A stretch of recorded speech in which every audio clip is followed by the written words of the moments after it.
इस न्यूज के प्रायोजक हैं अफजल फर्नीचर। अब फर्नीचर खरीदे मुजफ्फरपुर के अफजल फर्नीचर से।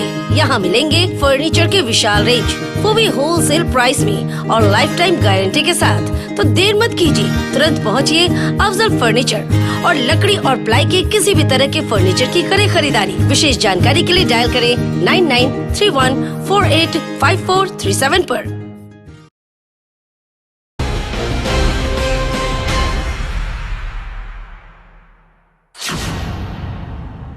नमस्कार, दिन न्यूज देख रहे हैं आप और दिन भर की तमाम नई खबरों के साथ मैं हूं प्रज्ञा प्रकाश। आइए आगे बढ़ने से पहले नजर डालते हैं उन खबरों पर जो बनी हैं आज की सुर्खियां।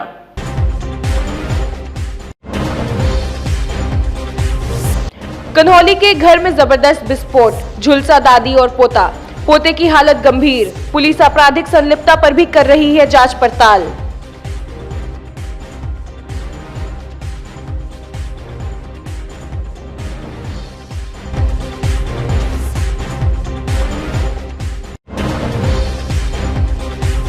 दबोचे गए आधा दर्जन शराब माफिया, भारी मात्रा में शराब बरामद।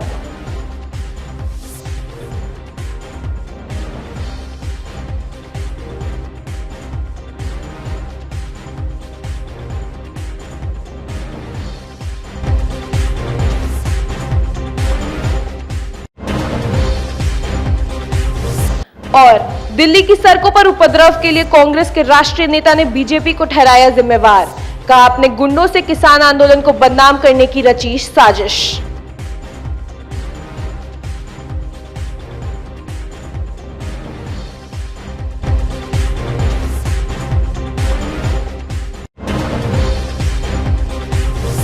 ये थी सुर्खियां और अब खबरें विस्तार से।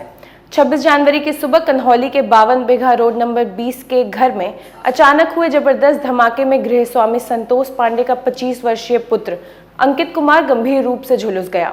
विस्फोट कैसे और किस चीज से हुआ यह कोई नहीं बता रहा है। अंकित की दादी सीता देवी भी झुलसी हुई है। विस्फोट में कमरे के खिड़की दरवाजे सब उड़ गए। जख्मी अंकित ने बताया कि जोरदार आवाज के साथ अचानक उसका शरीर झुलस गया। पुलिस पूरे मामले की जांच पड़ताल में जुटी हुई है। मिठनपुरा थानाध्यक्ष ने कहा कि तहकीकात की जा रही है। 2:30 बजे के आसपास लेटरिंग करने के लिए निकले थे, तो वही 10 से 15 मिनट लेटरिंग किए होंगे। उसके बाद आ रहे थे ना, तो वही गेट क्रॉस किए थे शायद, तो उसी समय अंदर से लगा ना देह एकदम जल रहा है, शरीर के अंदर से देह एकदम जल रहा है, ऐसा हमको महसूस हो रहा था। बस कुछ सेकंड के लिए महसूस हुआ, फिर उसका कुछ पता ही नहीं चला। फिर पीछे से बहना करके लाए भैया भैया भैया। फिर उसका चचा ले करके गया रूम में, फिर वही बोरो प्लस बोरोलिन सब लगाया। आवाज़ बस कस के किया था क्या? आवाज़ हमको सुनाई ही नहीं दिया। हमको बस शरीर अपना अंदर से नहीं होता है, जल रहा है पूरा पूरा शरीर, सिर्फ मुंह नाक हाथ नहीं लग रहा था, पूरा शरीर जल रहा है। दरवाजा उड़ गया पूरा? कुछ नहीं हमको पता सर। आपको नहीं पता? बाद में पता चला कि वही दीवार की वही गेट टूट गया, वो बहन वन हिलाई ना, तो सिर्फ एक गेट टूटा वो हम देखे थे। बेहोश होकर गिर गए थे? बेहोश वोश कुछ नहीं थे, खड़ा ही थे। जैसे हम लोग सब सुतल थे घर में, जब गेट खोले तो पूरा जैसे आवाज़ हुआ, तो निकले रूम में से तो देखे जे पूरा एथी के मारी उमारी टूटा हुआ था, गिरा हुआ था, तो पूरा हल्ला होने लगा। कई आदमी घायल हैं?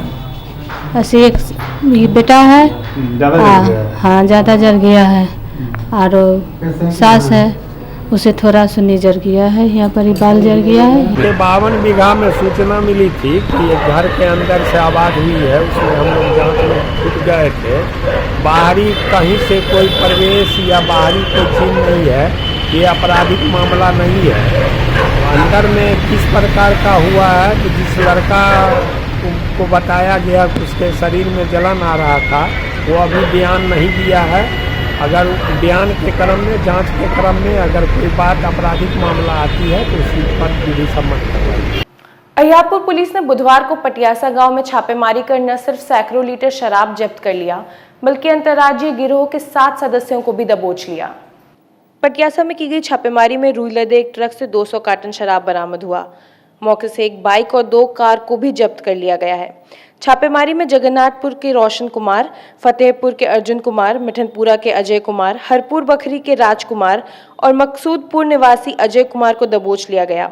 इन सभी के साथ ट्रक के मालिक यूपी निवासी छोटन खान और चालक महेंद्र चंद्र शर्मा को भी गिरफ्तार कर लिया गया। पुलिस इस मामले में 28 लोगों पर प्राथमिकी दर्ज कराई है। वरीय पदाधिकारी और मद्य निषेध इकाई से सूचना मिली थी कि एक ट्रक आ रहा है जिसमें शराब लदा हुआ है।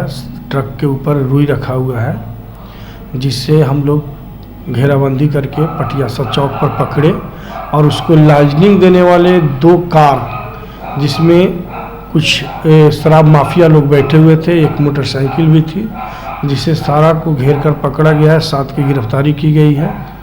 एक ट्रक, 2 कार, एक मोटरसाइकिल और 7 शराब माफियों को गिरफ्तार किया गया है। गिरफ्तार कर अग्रिम कार्रवाई की जा रही है। शराब की कितनी बरामदगी? शराब की बरामदगी लगभग 200 कार्टून के करीब में है, जो 1700 कुछ लीटर है। तो किनका माल है, कुछ पता चल पाया? हाँ, इसे हरियाणा का माल है और हरियाणा से ड्राइवर लेकर आया था। और लोकल में एक अर्जुन राय है और एक अजय राय है जो शराब को मंगवाए थे। दोनों की गिरफ्तारी हो गई है और जहाँ जहाँ भी इनका और भी सिंडिकेट है उस सारी को गिरफ्तारी पर छापेमारी चल रही है। घटनास्थल पे जहाँ पर से पकड़ा है कौन सा जगह है? वो जगह का नाम पटियासा चौक है। पटियासे के चौक से हम लोग ट्रक का और कार सब को बरामद किए। कुल 7 लोगों की गिरफ्तारी? कुल 7 लोगों की गिरफ्तारी। पूर्व में भी लोग शराब मामले इन्वॉल्व है? हाँ, पूर्व में भी शराब के विरुद्ध इन लोग के विरुद्ध कार्रवाई हुई है, लेकिन इन लोग माने नहीं, पुनः फिर ये काम किए, दोबारा इन लोग पकड़े गए हैं। इनका सारा आपराधिक इतिहास, शराब का कारोबारी जो भी है, इनका खंगाला जा रहा है। किसान आंदोलन के समर्थन में इंसाफ मंच की ओर से 26 जनवरी को मुजफ्फरपुर में भी ट्रैक्टर रैली निकाली गई थी। रैली से लौट रहे नेताओं पर हुए हमले का विरोध करते हुए बुधवार को अखिल भारतीय खेत मजदूर संघ ने खुदीराम बोस स्मारक स्थल से जुलूस निकालकर डीएम से हमलावरों को जल्द से जल्द गिरफ्तार करने की मांग की। नेताओं ने बताया कि दिघरा पुल के पास ट्रैक्टर को रोककर मारपीट की गई। लौट रहे थे आंदोलन से, कल किसानों का आंदोलन था। दिघरा पुल पर कुछ असामाजिक तत्वों ने, गुंडों ने उन पर हमला करके हमारे 3-4 साथियों को बुरी तरह घायल कर दिया गया। तो उनको चोटें आई हैं, वो लोग हॉस्पिटल में इलाज रहता है। और हम लोगों का मांग है कि उन अपराधियों को, उन गुंडों को, उन सामाजिक तत्वों को अविलंब गिरफ्तार किया जाए और उनको सख्त से सख्त सजा दिया जाए। आंदोलनकारियों पर हमला हम नहीं चाहेंगे और हम लोग तेज आंदोलन करेंगे अगर उनकी गिरफ्तारी नहीं। हम लोग यहाँ प्रोग्राम ख़त्म हुआ, उसके बाद यहाँ से हम लोग हाईवे पकड़ने की कोशिश किए और प्रोग्राम ख़त्म होने के बाद बारी बारी से लोग जाना शुरू कर दिए। हमारा एक ट्रैक्टर आगाड़ी गया दिघरा पुल पर, वह ट्रैक्टर पर 2 बच्चा बैठा हुआ था, एक ड्राइवर था, उसको ट्रैक्टर को रोक लिया। उसके बाद पीछे से हम बाइक से थे, हमने देखे वहाँ एक बाइक लगा हुआ है, एक ट्रैक्टर लगा हुआ है, जो ट्रैक्टर पर मेरा बैनर पोस्टर लगा हुआ था। वहाँ हम देखे जो शायद कुछ हो गया क्या, कोई लफड़ा, तो हमने वहाँ रुका। वहाँ वो 4 आदमी, वो शख्स था वहाँ, 4 या 5 आदमी था। कौन लोग थे? माने उसका जो है वही दिघरे का है, उसका नाम हम भूल रहे हैं अभी। पुराना विवाद भी था क्या कोई उससे? नहीं, उससे हमारा कोई पुराना विवाद नहीं था। अब आप नहीं समझ रहे हैं तो आप समझने की कोशिश कीजिए। हम लोग आंदोलनकारी है, हम लोग आंदोलन से लौट रहे हैं और इस तरह से आप माने रास्ते में रोक के आप कुछ नहीं कर सकते हैं, ये आपकी गलत है। लेकिन ये सारे बात सुनते सुनते ही वो माने बैनर उनर फाड़ना शुरू कर दिया। उसके बाद हाथापाई करते हुए मारपीट शुरू कर दिया।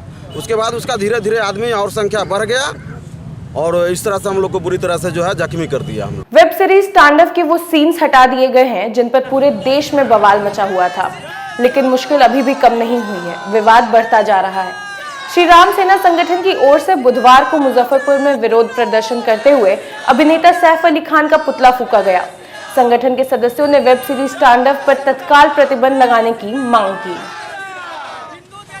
कारण क्या है? कारण यही है कि हम लोग का प्रोटेस्ट है राम संगठन द्वारा, जो वेब सीरीज निकला है तांडव, इसमें हमारे हिंदू धर्म और हिंदू देवी देवताओं के आस्थाओं का ठेस पहुँचाने का काम किया गया है। इसमें क्या कहते हैं, एक्टर हैं सैफ अली खान, इसमें वो हिंदुओं के आस्थाओं को ठेस पहुँचाए हैं। इसी के लिए हम लोग का प्रोटेस्ट है, इस वेब सीरीज को बैन किया जाए, नहीं तो हम लोग अभी ये शुरुआत है, इससे भी ज़्यादा हम लोग कर सकते हैं। मतलब आंदोलन और भी उग्र होगा। गणतंत्र दिवस के दिन दिल्ली की सड़कों पर निकाली गई किसानों की ट्रैक्टर रैली में हिंसा और तोड़फोड़ के लिए कांग्रेस ने बीजेपी और केंद्र सरकार को जिम्मेवार ठहराया है। बुधवार को मुजफ्फरपुर पहुंचे कांग्रेस के राष्ट्रीय संगठन प्रभारी भक्तचरण दास ने कहा कि साजिश के तहत बीजेपी के गुंडों ने हिंसा किया ताकि किसान आंदोलन बदनाम हो जाए। किसानों की समस्या को लेकर 30 जनवरी से चंपारण में शुरू होने वाले पदयात्रा में शामिल होने पहुंचे संगठन प्रभारी ने कहा कि देश को गुलामी की ओर ले जाया जा रहा है। छोटे छोटे उद्योग में आ गए और छोटे उद्योग खत्म हो गया, उसका व्यापार खत्म हो गया, वो बिजनेस खत्म हो गया, उसमें जो रोजगार कर रहे थे वो भी खत्म हो गया, मशीनीकरण हो गया। उसी तरह से कॉर्पोरेटाइजेशन हो जाएगा कृषि, और हमारा कृषि का उपज पर कंट्रोल रहेगा कॉर्पोरेट हाउसेस का, अंबानी का, अदानी का, और अंत में किसान को अपना जमीन खोना पड़ेगा।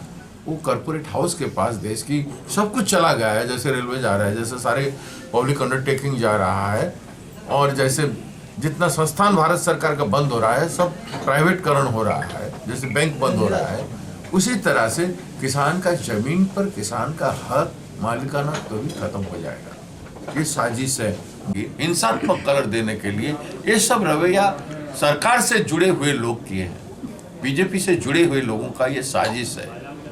आप तो आंदोलन को लगातार समर्थन दे रहे हैं, आंदोलन को अपना मान रहे हैं, भाजपा वाले कैसे घुस गए? आपका फेलियर है? नहीं, भाजपा वाले कहीं भी किसान झंडा लेकर के घुसने में कौन क्या कर सकता है? आप किसके, वो फेलियर क्या है? वो अपना रास्ते में अपने लोगों को भेज दिए हैं, अपने कैडर लोगों को भेज दिए। आप तो आंदोलन में थे ना, आप तो लगातार समर्थन कर रहे हैं। तो बॉर्डर को नहीं भेज सकते हैं आप, बॉर्डर को आंदोलन में हम समर्थन कर रहे हैं, वो निर्दलीय आंदोलन है, ये कोई पार्टी का नहीं है। हम तो अपना झंडे पे जब कर रहे हैं, हम कांग्रेस की तरफ से अपने झंडे से कर रहे हैं। नैतिक समर्थन तो आपका, लेकिन नैतिक समर्थन हमारा है, जो कि किसानों के साथ आप खड़े होने की बात नहीं, जिस जगह पे किसान के जगह पे जो खड़े हैं वो किसान नहीं थे, ये इनके गुंडे थे, भारतीय जनता पार्टी के गुंडे थे। इसको आप क्यों नहीं समझते हैं? आज लाखों लोग जहां बैठे हैं वहां हिंसा क्यों नहीं हो रहा है? क्योंकि वो व्यवस्थित किसान आंदोलन है, और यहाँ जो छिटपुट जहां जहां हो रहा है उसका एडवांटेज लेकर के इन लोगों ने हिंसा करवाया है, किसान आंदोलन को गलत कलर देने के लिए। इस बात को मीडिया समझना चाहिए, सजा होनी चाहिए। मीडिया पर भी हमला हुआ है। नहीं, एक कैरेक्टर देखिए, मीडिया पर भी हमला कौन करेगा? किसान क्यों करेगा? किसान क्यों करेगा? किसान तो चाहता है उसकी बात सुनी जाए, लेकिन जो हमला किए हैं मीडिया पर हमला करेंगे तब ना यही सोचे होंगे कि किसान विरोधी बातें कहेगी मीडिया। सर, जो बैठक जैसे दोनों के बीच में मीडिया और माफ कीजिएगा किसान संगठन के लोगों के द्वारा और पुलिस के द्वारा, उसमें कहा गया था कि किसी तरह का कोई हिंसा नहीं होगा, उसके बाद भी ये हुआ, तो इसके बाद भी ये हुआ तो ये कराया गया। जवाबदेही किसकी बनती है? नहीं, जवाबदेही सरकार की बनती है, जवाबदेही सरकार की बनती है। सरकार ने करवाया ये। जब किसान आंदोलन तय किया था कि हिंसा नहीं होगा, तो किसान आंदोलन के डायरेक्शन को, आदेश को नहीं मानने वाला कौन लोग हो सकते? जैसे एक बात थोड़ा सा फनी लगता नहीं कि अब तक आंदोलन आप लीड कर रहे थे, सपोर्ट कर रहे थे, अचानक से सरकार आ गई, लाल किले के प्राचीर पर इस तरीके से। लाल किला कहाँ से आएगा? किसान लाल किले पे हंगामा करने क्यों जाएगा? किसान तो राजपथ पे ज्यादा से ज्यादा जाएगा, और किसान तो तय कर चुके कि हंगामा नहीं करेगा। और 2 महीने से 60 लोग मरने के बावजूद भी, जाड़ में, बारिश में किसान बाहर बैठा हुआ है, वो किसान कैसे हिंसात्मक होगा? आप सोच लीजिए, ये बात भी तो सोचना जरूरी है ना। किसान नेताओं पर एफआईआर हुआ है, क्या मानते हैं? किसान नेताओं पर एफआईआर करना स्वाभाविक है, किसान लोगों पर एफआईआर करना स्वाभाविक है, क्योंकि आप उनको बदनाम करना चाहते हैं। छुपे हुए बयान भी तो उनके यहाँ, टिकैत का बयान आए छुपे हुए, उनका ये वायरल हो रहा है, टिकैत का बयान, उसके आधार पर टिकैत कहाँ छुपे हैं? टिकैत मूवमेंट में कहाँ पे है वो? टिकैत कहाँ पे है? अब जो त्यों आप लोगों से बयान करके, गलत लोगों से बयान करके सरकार आंदोलन की परिभाषा को एक हिंसात्मक कलर देने का प्रयास है। इन आंदोलन करने वाले अहिंसात्मक तरीके से कर रहे हैं। कार्रवाई होनी चाहिए। कार्रवाई जो भी हिंसा करेगा, पुलिस करे, कोई भी व्यक्ति करे, एक हिंसात्मक व्यक्ति बोल के उसके खिलाफ कार्रवाई होना चाहिए। कार्रवाई किसान आंदोलन के खिलाफ नहीं होना चाहिए। सर, किसान आंदोलन के माध्यम से ये सारी घटनाएं घटी? नहीं, किसान आंदोलन का जो चल रहा है प्रवाह, उसको दूसरा दिशा देने का प्रयास ये सरकार की ओर से है। ये बात स्पष्ट। चलिए अब आपकी ही बात है। अब फर्दर स्टेप कांग्रेस क्या करेगी, क्योंकि कल के परिदृश्य के बाद बहुत सारे आंदोलन में शामिल या समर्थक लोग हैं, हाँ। वो बैकफुट पर आ रहे हैं, क्योंकि जो तस्वीरें हैं आपका क्या स्टैंड होगा, फर्दर क्या करने जा रहे हैं? आपको मैं कह देता हूं, किसान का आंदोलन बैकफुट पर नहीं आएगा। जो देश में, भारत देश में अहिंसात्मक तरीके से कोई भी चीज बनाया जा सकता है, किया जा सकता है। अहिंसा का रास्ता कठिनाई जरूर है, लेकिन सफल जरूर है। आप देखिए, निकट में हमने नियमगिरी का लड़ाई लड़ा, 5 साल लड़ा, 1-2 दिन में 5 साल, वो मेरी नेतृत्व में लड़ाई जा रहा था। 5 साल लड़ने के बाद राहुल गांधी जी वहां गए, 2 बार गए। वहां यूपीए सरकार था, यूपीए सरकार का धारा बदल दिया। राहुल गांधी जी ने यूपीए सरकार का डिसीजन ही बदल दिया, और उस पहाड़ में उसका ग्रीनरी और उनका जो 8000 आदिवासी प्रिमिटिव ट्राइब थे, और उन सबका सपोर्ट में भारत सरकार का उस समय निर्णय करा राहुल गांधी जी ने। ये लंबी लड़ाई का फल है, अहिंसात्मक। उन्होंने जाके राहुल गांधी जी ने 2010 में कहा कि आप लोग की लड़ाई सफल हुई इसलिए कि आप अहिंसात्मक आंदोलन कर रहे हैं। और हमारे नेता बार बार अहिंसात्मक लड़ाई की बात कर रहे हैं, आज भी बोले हैं, इसको भी हिंसा को निंदा की है। तो हमारी स्टैंड जो है स्पष्ट है, और कांग्रेस इस आंदोलन को और व्यापक करके अहिंसात्मक तरीके से इस बिल को प्रत्याहार करने के लिए सरकार को बाध्य करना चाहते हैं। हम नहीं चाहते हैं कोई गलत चीज हो, कोई हिंसा हो, कोई लाभ हानि के लिए। बीजेपी और भारत सरकार लाभ हानि की राजनीति कर रहा है। पार्टी के स्तर पर आप आएंगे सामने अपने झंडे बैनर तले? अपने झंडे पे हम कर रहे हैं, कल भी किए थे, और अपने झंडे पे आज भी करेंगे। अभी पुण्यतिथि है, जो असली बात जो आपको मैं बता रहा हूँ, महात्मा गांधी जी का पुण्यतिथि है 30 तारीख को। तो 30 तारीख को हम लोग 10 किलोमीटर का पदयात्रा करने जा रहे हैं बेतिया में, और बेतिया आश्रम में समापन करेंगे। महात्मा गांधी जहाँ गए थे वहीं पे शुरुआत करेंगे किसानों के लिए लड़ने के लिए। गोवा की पूर्व राज्यपाल मृदुला सिन्हा के निधन के बाद केंद्र सरकार की तरफ से पद्मश्री देने के ऐलान से मुजफ्फरपुर में खुशी है। उनके परिजन एक दूसरे को मिठाई खिलाकर खुशी मना रहे हैं। भाई रामेश्वर सिंह के घर पर सभी रिश्तेदार इकट्ठा होकर उनके तस्वीर पर पुष्प चढ़ाकर खुशी मना रहे हैं। सुविख्यात हिंदी लेखिका के साथ साथ भारतीय जनता पार्टी की केंद्रीय कार्य समिति की सदस्य रही मृदुला सिन्हा प्रधानमंत्री अटल बिहारी वाजपेयी के कार्यकाल में समाज कल्याण बोर्ड की अध्यक्ष भी थीं। उनके पुस्तक एक थी रानी ऐसी भी की पृष्ठभूमि पर आधारित राजमाता विजया राजे सिंधिया को लेकर एक फिल्म भी बनी थी। पद्मश्री मिला, यह सुन करके तो बहुत खुशी हुई, बहुत हम लोग खुश हैं। लेकिन उनके मृत्यु के बाद मिला, उनको अभी हमारे समाज में, हमारे बीच में रहना उनकी बहुत ही आवश्यकता थी। जैसे क्योंकि बहुत कुछ उनसे हर आदमी को सीखने का मौका मिलता। वो इतनी अच्छी महिला थी, इतनी जानकार महिला थी, हर क्षेत्र में विद्वान थी। कोई क्षेत्र ऐसा नहीं था जिसमें मृदुला जी का पहुँच नहीं था। इसलिए उनको अभी तकले रहना यहाँ बहुत ज़रूरी था।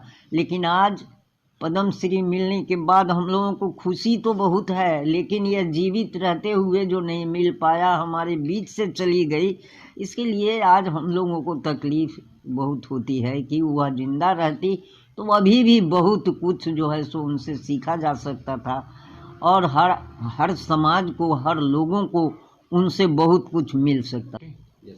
तो दादी जो थी उनको वो बहुत खुश हैं, उनको पद्मश्री मिल रहा है उसके लिए बहुत खुशी है। और उनके साथ बहुत सारी यादें भी हैं, ताकि वो जैसे बचपन में जब मेरा पहली बार जन्म हुआ था तो उस वक्त तो मैं वैसे 7-8 साल का था, बट वो जब आई थी तो गोद में उठा लिया था उन्होंने। और फिर उन्होंने और उनके जो पति हैं, मतलब जो मेरे बाबा हुए, उन लोगों ने मिलकर ही मुझे जन्म दिया था। तो बहुत सारी यादें भी हैं उनके साथ।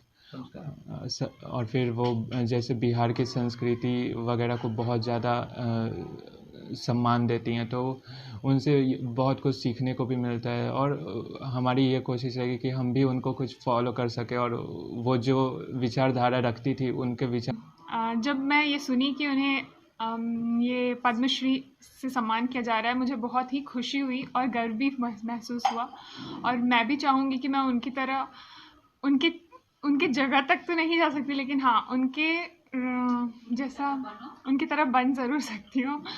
और मुझे याद है एक बार मुझे गाने का बहुत शौक़ है, तो मैं एक बार मम्मा ने उन्हें बताया कि इसको गाने का शौक़ है तो तुम सुनाओ, तो मैंने उन्हें गाना सुनाया तो वो उन्हें इतना पसंद आया कि वो उसी वक्त मुझे 30,000 का चेक काटी और उसी वक्त मुझे दी कि ये लो और तुम हारमोनियम ख़रीदना और इससे और सीखना और अच्छे करना। तो वो हमारे लिए बहुत ज़्यादा ही सोचती थी। और बुधवार को समाहरणालय सभागार में आयोजित पीएमजी की बैठक में डीएम प्रणव कुमार ने विभिन्न विकासात्मक और लंबित योजनाओं की समीक्षा की। साथ ही योजनाओं के क्रियान्वयन के लिए सख्त आदेश दिए। उन्होंने कहा कि बाईपास सड़क निर्माण, चंदवारा पुल, वाटर प्लांट सहित अन्य योजनाओं पर तेजी से काम हो। बुधवार को पीएमजी की बैठक होती है प्रोजेक्ट मॉनिटरिंग ग्रुप की जिला योजना कार्यालय के तत्वाधान में, जिसमें जिले में जो लंबित विकासात्मक योजनाएं हैं उनकी अद्यतन प्रगति की समीक्षा जिलाधिकारी महोदय के द्वारा की जाती है। तो आज के बैठक में भी विभिन्न विकासात्मक लंबित योजनाओं की समीक्षा की गई और उस समय एक निर्धारित समय सीमा के अंदर उसके क्रियान्वयन को लेकर के सख्त आदेश दिए गए हैं। इसमें मुख्य तौर पे जो NH बाईपास है मधौल का, वो भगवानपुर सर्विस लेन के साथ साथ जगन्नाथ मिश्रा जो पुल है उसके अप्रोच पथ को लेकर के, इसके अलावे वाटर ट्रीटमेंट प्लान और साथ ही बहुत सारी भी योजनाएं हैं जैसे कि मीनापुर के बहुत सारे पथ हैं, सड़क अधूरा जो निर्माण हुआ है उसको लेकर के। ये जो बैठक थी उसका निष्कर्ष ये हुआ कि जो भी विकासात्मक योजनाएं हैं उनका समय सीमा के अंदर उनका क्रियान्वयन करना सुनिश्चित करें। इस आशय महात्मा गांधी की पुण्यतिथि पर 30 जनवरी को राष्ट्रीय जनता दल की ओर से संभावित मानव श्रृंखला निर्माण को सफल बनाने को लेकर बुधवार को अधिवक्ता प्रकोष्ठ की ओर से बैठक की गई।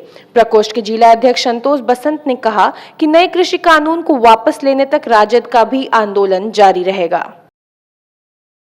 भारत एक कृषि प्रधान देश है। यहाँ की 70% आबादी कृषि पर आश्रित है, लेकिन केंद्र की जो नरेंद्र मोदी की सरकार है किसानों के हक और हकूक़ को छीनना चाह रही है। किसानों के आंदोलन को तरह तरह के हथकंडा अपना करके दबाने का प्रयास कर रही है। सिर्फ बिहार ही नहीं बल्कि पूरे राष्ट्र के किसान आंदोलित हैं। दिल्ली में आंदोलन का क्रम जारी है। जगह जगह ट्रैक्टर रैली के माध्यम से, धरना प्रदर्शन के माध्यम से, विरोध के माध्यम से किसान आंदोलित हैं। उसके बाद भी नरेंद्र मोदी की सरकार कान में तेल डाल करके चुप बैठी हुई है। किसानों के हक और हकूक़ की मजबूती के लिए राष्ट्रीय जनता दल सूबे बिहार में 30 जनवरी 2021 को 12 बजे दिन से 12:30 बजे तक 30 मिनट का मानव श्रृंखला का कार्यक्रम आयोजित किया है। बुधवार को ऑल इंडिया स्टूडेंट्स फेडरेशन ने मैट्रिक और इंटर की परीक्षा की तिथि को आगे बढ़ाने की मांग करते हुए डीएम को ज्ञापन सौंपा। फेडरेशन के सदस्यों ने कहा कि कोरोना काल में सभी शैक्षणिक संस्थान बंद रहने के कारण सिलेबस 20% तक ही खत्म हो पाया। ऐसे में तैयारी अधूरी रह गई है। परीक्षा लिए जाने पर छात्रों के भविष्य से खिलवाड़ होगा। आज हम लोग ऑल इंडिया स्टूडेंट फेडरेशन की तरफ से डीएम साहब को ज्ञापन सौंपने आए हैं कि गत फरवरी से जो परीक्षाएं मैट्रिक और इंटर की शुरू होने वाली हैं और कोरोना काल के कारण 6-7 महीने तक लगातार स्कूल बंद रहा है, तो किसी का सिलेबस पूरा नहीं हुआ है। इसलिए कम से कम इसे जून तक टाला जाए और 3 महीने स्पेशल क्लासेस दिया जाए सारे बिहार बोर्ड के इंटर और मैट्रिक के छात्रों को। यही हम लोग 2 सूत्री मांग लेकर के और जिलाधिकारी साहब के पास आए। आज की खबरों में फिलहाल इतना ही। फिर कल मिलेंगे कुछ नई खबरों के साथ। तब तक के लिए द न्यूज़ परिवार को दीजिए इजाजत। नमस्कार।